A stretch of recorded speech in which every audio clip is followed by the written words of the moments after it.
These 5 new areas are changing how people live, work, and build wealth here in the Bay Area.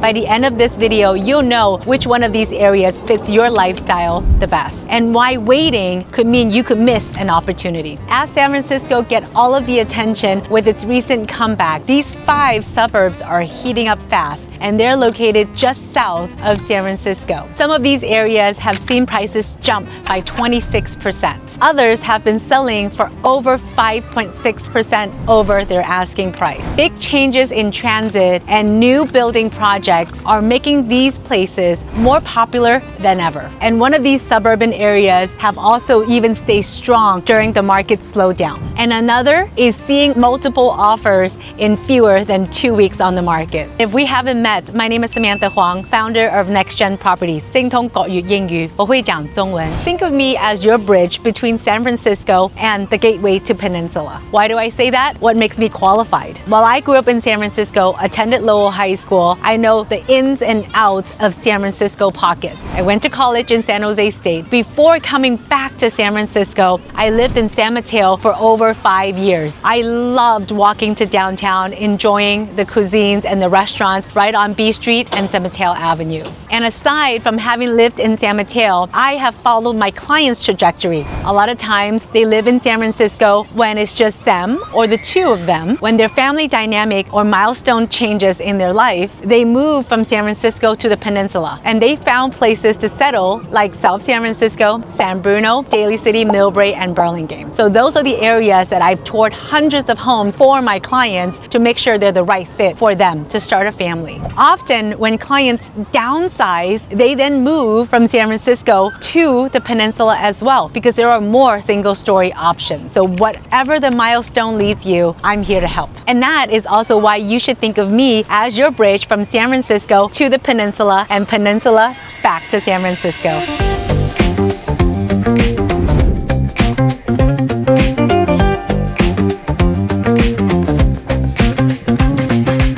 Our first stop is South San Francisco. Behind me is the beautiful South San Francisco brand new library park. One of my favorites in the Peninsula, modeling after Burlingame.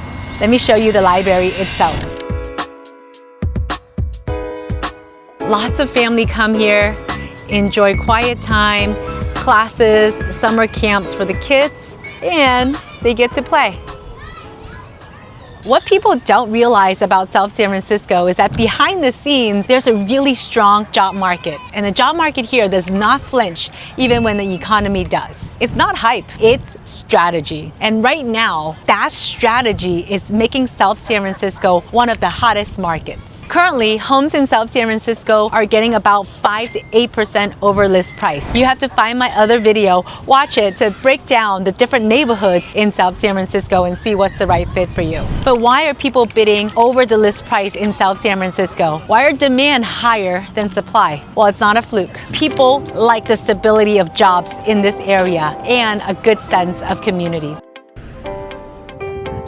South San Francisco jobs are built around biotech, and that's one of the few industries that continues to grow even when the economy is down. In May of 2025, median sales price of South San Francisco homes hit over 1.3 million. And that's not a projection, that's what's happening today. And biotech companies aren't something that you can just pick up and move. These companies spend hundreds of millions building their labs and research facilities. I'm standing here in Orange Park. This Orange Park is one of the funnest parks in the Peninsula. Aside from all of the slides being orange, right over there, which I will show you, you're going to see a tented construction area. And that is where they're going to build the Orange Pool. It's going to be the state-of-the-art aquatic center. One of my other videos will touch on that a little bit more. This goes to show that the growth here in South San Francisco is just getting started. With a brand new library, with the state-of-the-art aquatic center right here in Orange Park, with more than 5 million square feet of new research and development space either under construction or already approved. It's not just a few projects, it's full-on expansion of the biotech core that's already driving this market. Are you ready? One more game changer. The new electric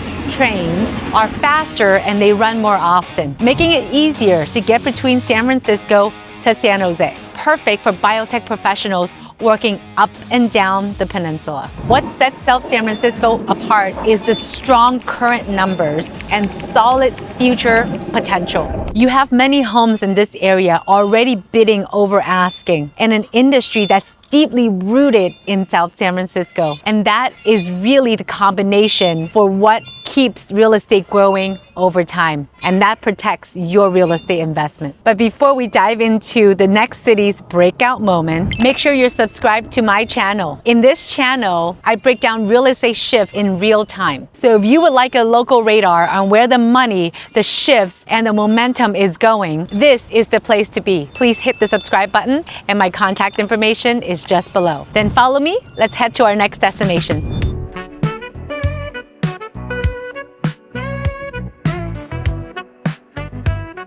While South San Francisco is powered by stability and biotech, we're here in San Bruno, California. San Bruno, California is moving fast in the right direction, powered by something that's entirely different. Here in San Bruno, we saw recent home prices jump 26% year over year. Even more surprising is the volume of sales jumped 41%. And that kind of double surge doesn't just happen often. It means that more homes are being listed, likely due to higher sales prices, and there's high buyer demand. There are newer developments and renovated homes in San Bruno selling over $2 million. We also have the starter pocket that's ranging from $1 million to 1.3. That gives this city a median sales price of about 1.3 to 1.4, which is way up from 900,000 to 1.1 the year prior. This story is not just about home prices. It's about how fast homes are selling in this area. In May alone, 34 homes were sold in 2025. The competition is showing up fast in San Bruno. In speaking to my industry professionals in the area, we're averaging about 5 offers per property in San Bruno. And what's more, homes are getting into contract in less than 14 days. This pace tells you that inventory is tight right now. Buyers are not just perusing and browsing, they're stepping up with serious offers. And this market is not the hottest in this video. Very soon, I'll take you to a place where luxury homes are averaging 8 to 9 offers per property. It is the level of demand that's driving prices in that market. You might notice a common theme that top neighborhoods in the Bay Area requires good transit setup. In most areas in the peninsula, you will have to pick between the BART or Caltrain. In San Bruno, you have both, which means you have fast access to San Francisco or the Silicon Valley. And then if you add the Caltrain's electrification into the mix, that is faster, more convenient. And San Bruno puts you right in the middle of the mix. Efficiency in traveling to and from work. And this city of San Bruno is not done growing. A major project called the Mills Park Center is underway, adding 247 new homes, shops, and restaurants. It is a mixed-use design, the most desirable. Big companies pick convenient locations by design. They want their workforce to get to and from work at ease. So take YouTube headquarters, for example, that is stationed in San Bruno, California. It's not by chance or by luck.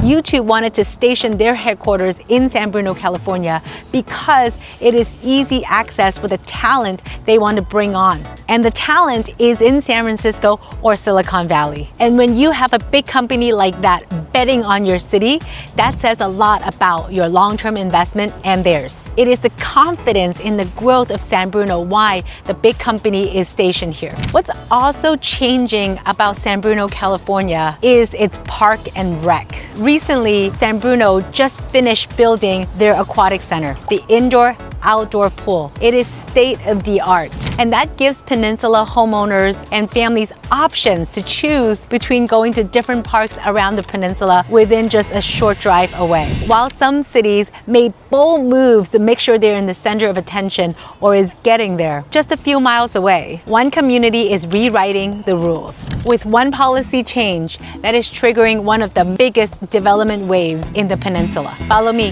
let's head to our next stop.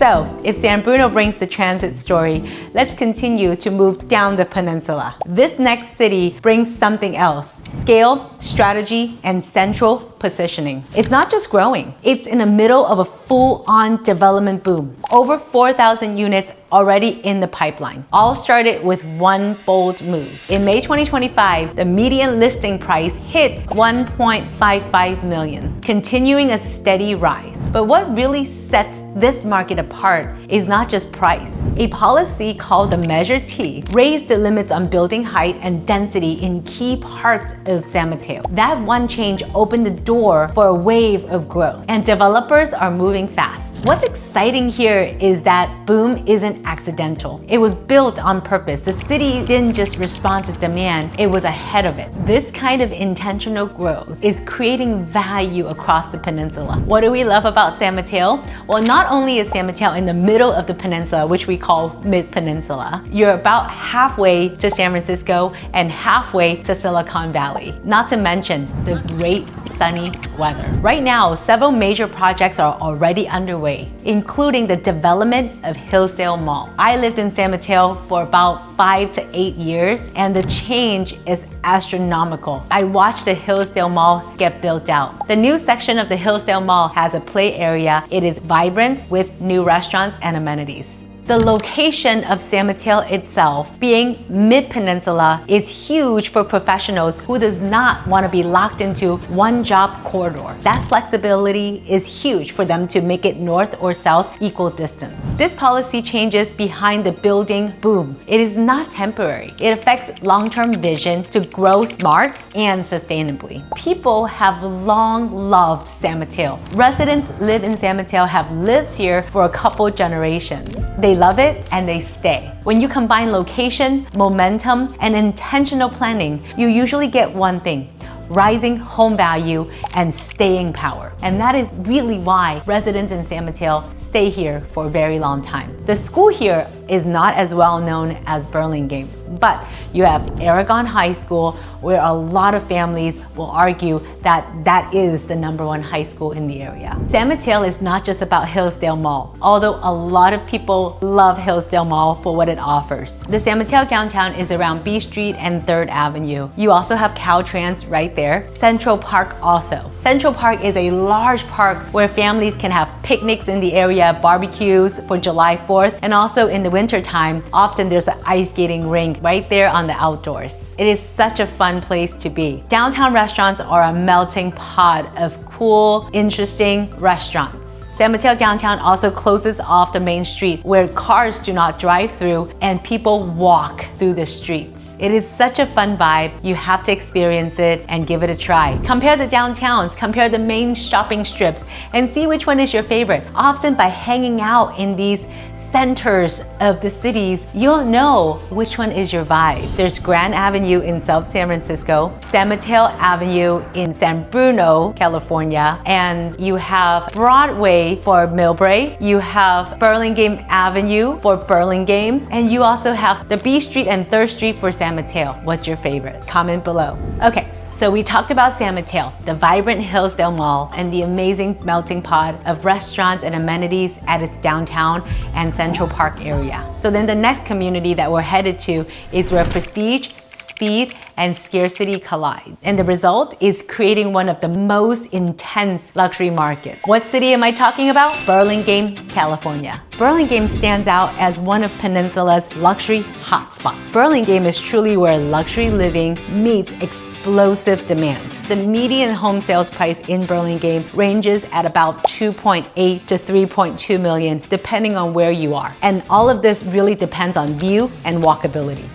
Homes in Burlingame, if priced right, fetches on average 9 offers. And that level of competition truly shows you how competitive this market is, even with those median sales price points. Year-over-year reporting shows that in Burlingame, some pockets of this area are getting as much as over 26% over last year's numbers. But when you talk about Burlingame, it's really not about how much each family income draws in. Ultra luxury homes here sells faster, the more turnkey, the more renovated, the more space, the more upscale, those homes actually sell faster. And then we also have the entry-level pocket. The entry-level pocket also gets a lot of attention. But similar to pockets of San Francisco, Burlingame has high demand and low supply. So that is also why on average, you're going to get 9+ offers. And homes are about 13 days on market here in Burlingame. Typically in the ultra luxury market, buyers take their time. There's a lot of inventory, there's not a lot of demand. That is the contrary in Burlingame. Buyers here know what they want and they move fast because they know the right home is not going to stay on the market for long. In fact, it draws in multiple offers. And yet there's another community coming up that is tapping into the same level of demand for completely different reasons. And it's not just luxury that's driving this market. It is something a lot more practical.